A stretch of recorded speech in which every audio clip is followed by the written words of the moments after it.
I fell in love with French when I started studying it at the age of 12, and I'm able to use it at my job today.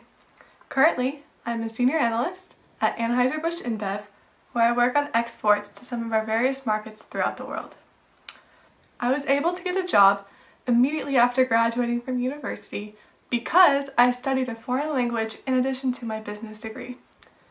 Knowing a foreign language is becoming more important now than ever before. Businesses are recognizing the value and importance of hiring individuals who are able to speak a foreign language. That's because they bring with them a greater sense of understanding, awareness, and flexibility. That's why I encourage you to learn another language, or two, or three. Salve omnes, nomen mihi est Brett et loquor tres linguas, Anglicae, Latinae et Gallicae. Vocabula mea Anglicae et Gallicae cre verens quod possum loqui Latinae. Etiam urba Latinae habent similitudines in lingua Anglica et Gallica. Exempli gratia, verbum quod dixi bis loquor est in Gallicae, ut in locutur in locutuis, et loquor est in Anglicae, ut eloquent loquacious. Amo Latinam quod est tam utilis etiam hodie. Multi homines putant Latinam esse linguam mortuam, sed sine dubio hoc est falsum. Lingua Latina ad hoc sempiternus, quod vivit in aliis linguis. Valete.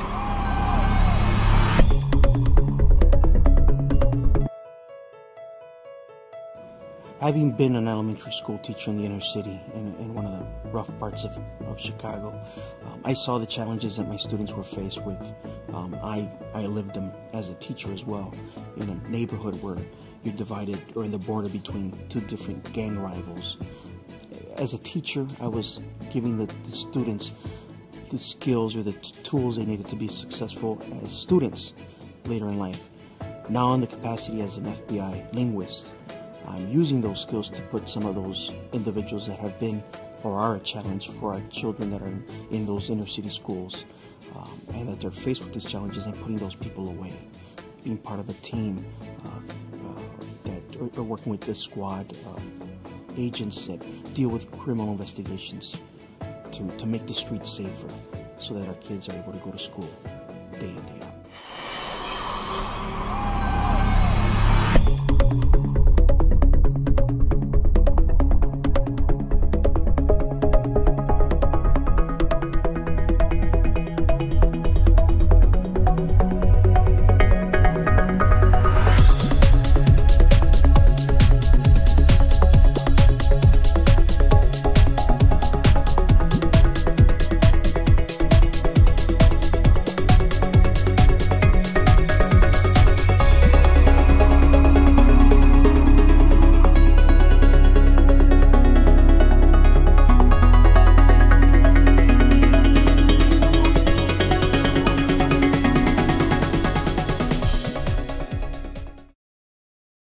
Hello, my name is Mr. Short. I'm the Social Studies Department head here at Saratoga Springs High School. We're here today to talk about some of the course offerings we have in the Social Studies Department. In the state of New York, all students have to take 4 years of social studies, so they're required classes grades 9 through 12. So we're going to go over the different pathways that you have available to you because we have different options for each one of those required classes. We also have a lot of different fun, interesting, student-driven elective courses here in the Social Studies Department. In fact, about a third of our students actually take one of those electives, so most of the kids here at the high school are taking 1, 2 social studies classes, and a lot of it's interest-based. So this presentation is going to go through all of those classes and give you a taste of what we have here in the Social Studies Department. So with that, I'm going to turn it over to my 2 colleagues. Hello, I am Mrs. Shorp. I've been here for 11 years. Hi there, I am Mr. D. I've been here for 2 years, and we'll go right through this presentation and show what we have to offer. Baker's dozen. Okay. Bam. So, for social studies in grade 9, there are the options to take Global History and Geography 1. This is a course that is the first year of the New York State Global History sequence. What this course will do is prepare kids to examine world history from the Neolithic era all the way up to 1750 and prepare them to take Global 10 or Global History and Geography 2 in 10th grade. This course delves into major events, ideas, and individuals in human history. And like I said before, this course is a 2-year course, and as they go into 10th grade, they'll take the second sequence of it, Global History 2, which will culminate in the New York State Global History Regents exam at the end of the school year. The other option for 9th graders is to take AP World History. It's a pre-AP course, kind of like an honors track, and it is the first half of the advanced placement course that is set with the College Board curriculum. In 10th grade, the second half, you do end up taking an AP level exam, but the first year really is an introduction to this very rigorous content-driven course, but it's also a lot of fun. It covers time periods that are very similar to Global History 1, the Neolithic era, all the way up until about 1450. But it is, instead of a survey course, it dives into a lot more skill-based activities like analytical skills, a lot of writing, critical thinking, and just like in 9th grade, there is a final exam that takes place at the end of the year. So, as you go into 10th grade, you do have 2 options for global history courses. The first one of those is the Regents level Global History and Geography 2. This is the second year course of the Global History and Geography 1. And where this class picks up is right from 1750 all the way to the present day, making it 2018 right up until modern times. In this course, students take their skills that they've built in Global 1, and they take those skills and bring them into Global 10, and what they do is they apply them to things like worldwide political revolutions, industrialization, world wars, the Cold War, and modern issues and problems that may appear in their own lives they're going out into the world. This class, again, does culminate in the New York State Global History Framework Regents exam, and that is the culmination of this course before they go into 11th grade. The other option for 10th graders is to continue with the advanced placement track and to be enrolled in AP World History. As the second half of the course, it starts at 1450 and then continues on. Actually, it's changing, so I said 1750 here. It's going to be 1450. And you start with this early modern era, age of revolutions. You do a lot of critical thinking, a lot of writing activities, a lot of projects, all to try to really understand how everything is interconnected, interwoven. There's a lot of causation, there's a lot of comparison that takes place, and it's a lot of fun. I teach the class. And the year finishes with an AP World History exam in May. It is a 3-hour course that you will take, and you have an opportunity to try to get college level credit depending on your score. And then you are still responsible for taking the Regents exam, as Mr. Dede had just mentioned, which that is about 1750 to the present. Excellent. And as we move up into 11th grade, students do have 2 options once again. So kids that are going to be moving from Global History and Geography 2 can go into United States History and Government. This is a course that not only combines the history of the United States, but also goes through how the government has applied itself and different ways that it has interacted with American citizens on a daily basis. Again, this is a survey course of American history. It'll go right from the very early days of the colonies all the way up to the present day and covers as much material in there as possible. This course also closely examines the U.S. Constitution, how that, again, interacts with the political systems, people, and the various individuals that have been in U.S. history. At the very end of this exam, just like in Global History, there is a U.S. History Regents exam that's in June. It is a 2-hour exam. Like Global History, there is multiple choice, there is a thematic essay, and there will be a DBQ section involved with that as well. But this is a really great course. I teach this course, so it is incredibly awesome. Kids get a great look at the country that they live in and interact with things on a daily basis. And the other option they have is Advanced Placement United States History. So, like Mr. Dede had mentioned, this is a great opportunity to start making connections of what has happened in the past with what is going on in the present day United States. We have the ability to draw comparisons of, what were some of the grievances that the American colonists had, but what are some similar things that are happening right now, and how is the government dealing with it. One of the main differences between the two courses is the level of independent reading and independent study that occurs, and there is a lot more that occurs with an AP course. There's also a lot more primary documents, but overall, you're left with the same experience, having great understanding and appreciation for the history of the United States and the current world that we live in. Awesome. And then we move on into the senior level courses. So in this grade, you do have several options as a senior to take classes. So one of those first things is participation in government. Which I'm going to interrupt him and talk about, because I feel like this is my, my forte. I do teach that class. It is a half-year course, and if you take this, you will take a participation in government, and the second half would be economics, which you can do in just a moment.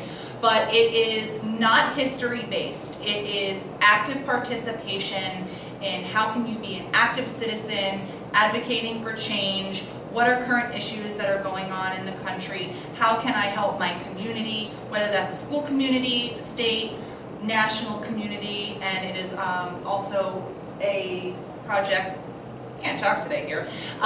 There is a project that is in lieu of a final exam. It's a community service-based project, and that is required for graduation. Perfect. And the flip side of that, students will also be taking economics, which is also a half-year course. So you could take it either in the fall or in the spring, just depending on schedules are made. But economics really is the focus of the free market economy, which as students going out into the world, as you move on from high school, you'll be interacting with these things on a daily basis. So getting that nice structure and information on how to build off those things and just be a part of that system every day is really where this course takes students. They do look at global interdependence. They are living in a global world. Everything is connected at this point. There's comparative economic systems, seeing what other countries have, understanding where it comes from, why they have it, and how it varies from the country they live in themselves, and their role as workers and investors. Obviously, as they go out into the working world, they'll become a part of this. What is their role in that? How do they interact with these things? And getting a really good understanding of being a knowledgeable citizen out in the world in terms of economics. And finally, this course does finish off with a school final exam. It is not a Regents exam, but it is a school-administered final exam for that course.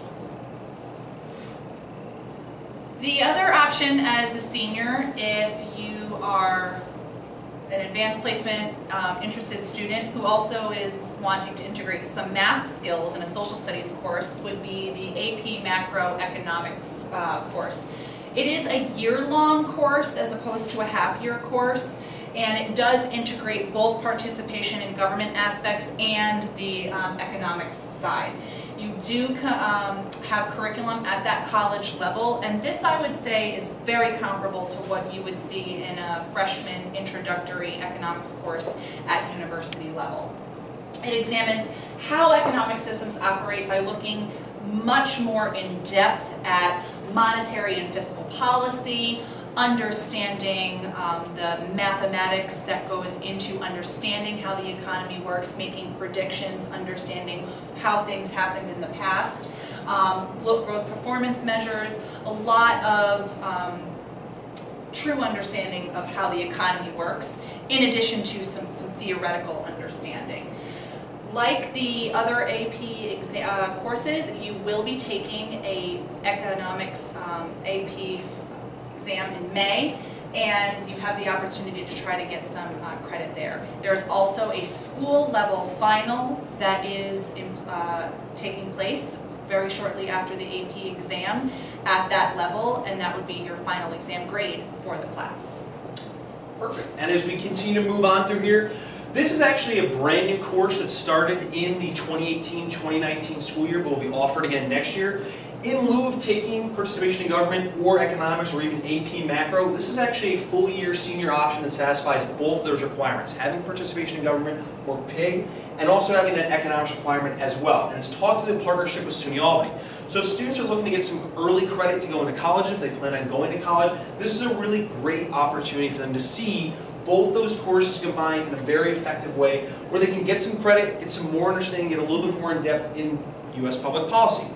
For a lot of students, again, this will give them 3 college credits, focusing again on contemporary political issues and also the creation of government policy. Where do policies come from? Who impacts them? How are they decided? And where all these different types of issues actually come into your daily life.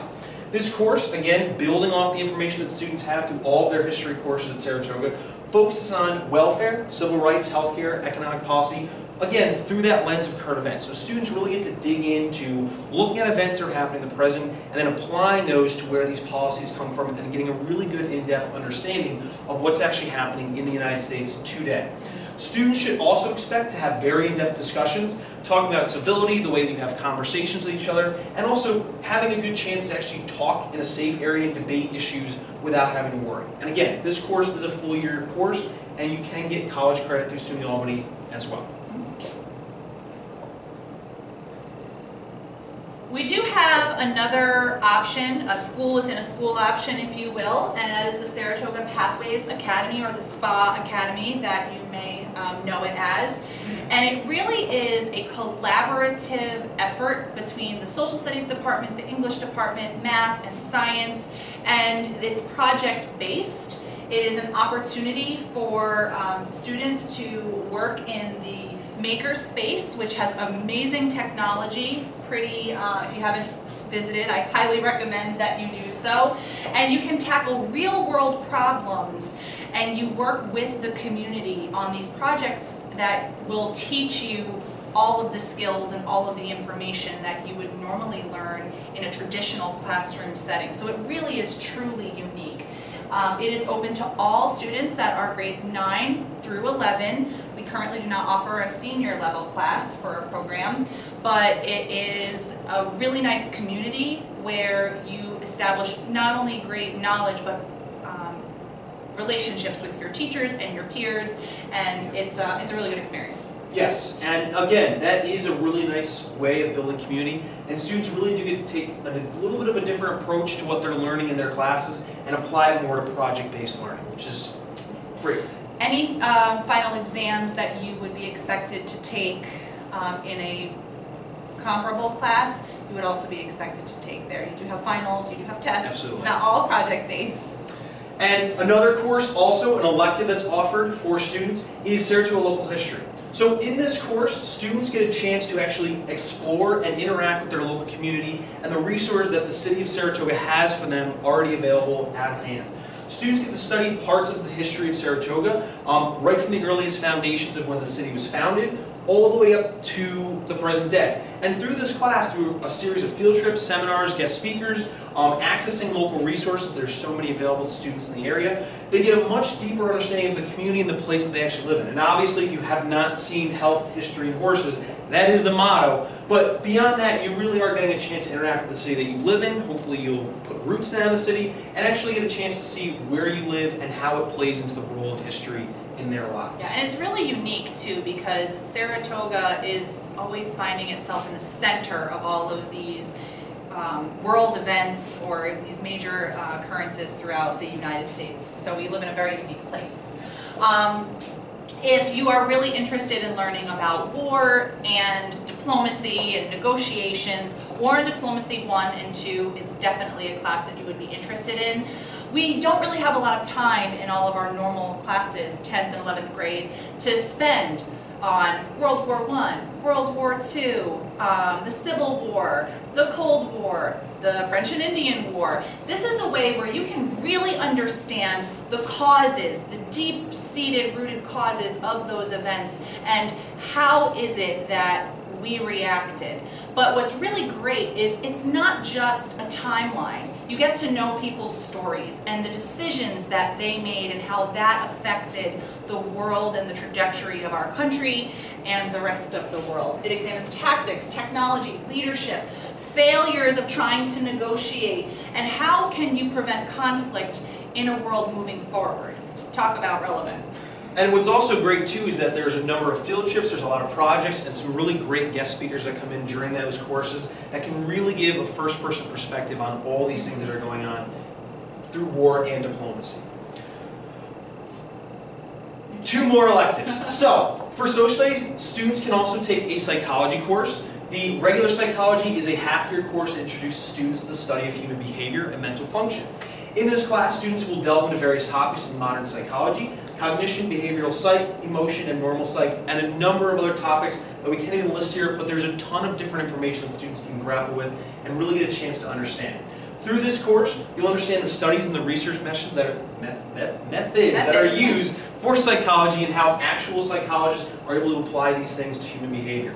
Instructors use case studies, simulations, seminars, contemporary journals. There's a number of different resources that can be used in this course that really give students a great opportunity to see these things, get a different view on them, and also just interact in different ways rather than looking at different things. They can see these things actually applied in real-world studies and where they go from there. AP Psychology is fairly similar, but again, takes that more deep understanding, analytical approach. It is unlike psychology that Mr. Didi had spoken about. It is a full year course, and it does culminate with the AP College Board exam where you have an opportunity to potentially get college level credit. But you should expect a very challenging, highly analytical class where you look at those case studies, but you also need to understand the brain chemistry that goes behind psychology, the theory that goes behind psychology. You're going to have some concentration on behavior and mental processes, abnormal psychology, a lot of other subfields. There's so many that you can talk about with psychology. Dreams, you name it, we'll cover it. Perfect. And here we go. There is another elective also offered called Ancient Civilization. This is a half-year elective. A lot of the time in global history and geography 1, there's not as much time spent on some of those ancient civilizations that kids really love to learn about. Things like Egypt, Rome, and where global 1 does not have enough time to go in depth into those things. This course really gives you the opportunity to look at those major civilizations from the ancient world and understand what they've accomplished, what their cultures were like, and how they really set the structure and the tone for the rest of the world to develop from these civilizations. Students should expect a very in-depth exploration. They go far more into more detail than Global 1 has the opportunity to do so. But if kids are really interested in learning about those ancient civilizations and seeing how civilization was really born from them, they'll get a chance to look at Babylon, Egypt, Greece, Rome, and really get that chance to grasp that information and really get a lot of meaning out of it. Persia, Celtic, there's more than is just listed. Also, there is sociology, which people that are interested in psychology are often also interested in sociology. The two are somewhat related. Sociology, however, is the study of human interactions in their environment. What drives people? Why do they interact the way that they do? Why is one country different than another with their values and their culture and their norms and their punishments and their laws? So we get an opportunity to really dive into our culture and compare it to others. Some of the things that we talk about with sociology are social media, the family, crime, the criminal justice system. You have elections. I mean, elections, discrimination, inequality. But you can do it through current events. We watch videos, we read articles, case studies, we do conduct interviews. So you really get a great understanding through projects and discussion about why our world is the way it is from a cultural and sociological lens. You got it. All right. So, if you are a senior, there's one other elective that is offered is AP European History. He lied and said there were 2 left. I know. I said there's 2 left, but not a math major, just socialists. So for AP European History, this is a full-level college course. Again, you can get AP credits for taking the exam at the end of May. This is a full-year college course. It is a very challenging course, but it gives students the opportunity that didn't get that focus on just European history and global history and geography to really delve into all the different ways that European history has developed and impacted the world on a much deeper level. This class does focus on the time period of 1450 to the present. So they really get a chance to look at the Renaissance and go right up to the present day and see where all these different channels come from, how Europe interacts with the world in terms of immigration, ethnicity, political systems, all different lenses that you can see European history through. Students will get a chance to study again those major political, social, economic, and cultural developments, that have led to the impact of the European continent down to the present day. I mean, for example, in Global 2, you might learn about the French Revolution, but you're learning about the French Revolution and yes, how it impacted the time. But this is going to really get into how is it that the French Revolution is considered a change in the world trajectory. Yeah, and you really get a chance to see that and on the different levels. How does it impact women? How does it impact different races, different cultures? And you really get the chance to delve into that information. Students are required at the end of the year to take an AP examination at the conclusion of this course.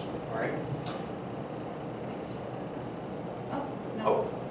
So if you have any questions, we have an open door policy in A202. Often come in, we often are laughing, you can join with us, but if you have any questions, comments, concerns, please reach out to your social studies teacher that you have first, but you can ask any of us any questions about any of these courses and we will get you the information that you need. We really hope that you join us for all of our electives. Thank you very much. Bye-bye.